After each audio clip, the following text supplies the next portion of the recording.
It's been close to a year since Microsoft showcased Gears of War 4 on the Xbox One.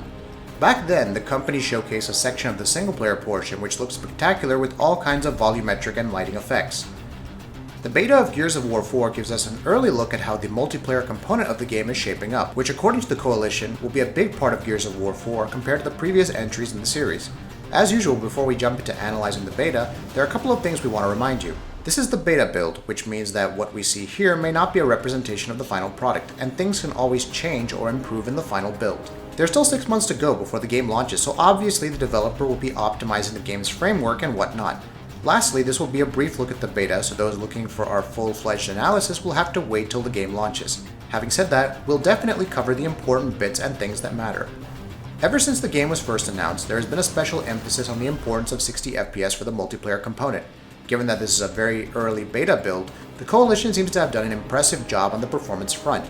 Although the matches we played did not run at a consistent 60 frames per second, it was close, which in turn indicates that the multiplayer component will indeed be running at a locked 60 FPS by launch. However, with bigger goals comes some trade-offs, and it seems that Gears of War 4 does plenty of that.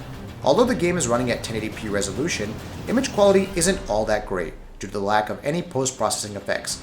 The lighting is pretty flat at this point, and although some of the alpha and volumetric effects were impressive, we can't help but notice how downgraded it looks compared to the single-player campaign, which, by the way, will most likely run at 30 FPS. The character models, their hair rendering tech, and general texture quality seem quite low for a flagship title, especially one which is going to be an Unreal Engine 4 showcase and quite possibly a visual trendsetter on the Xbox One.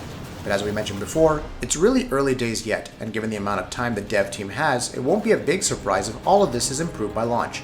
If this beta is anything to go by, the Coalition have their goals set in stone. A solid 60 FPS at launch is a given at this stage. It will be interesting to see what kind of compromises will have to be done to achieve that by launch. We'll make sure to let you know when the game launches this October exclusively on the Xbox One.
If you like what we're doing, please go ahead and click that subscribe button.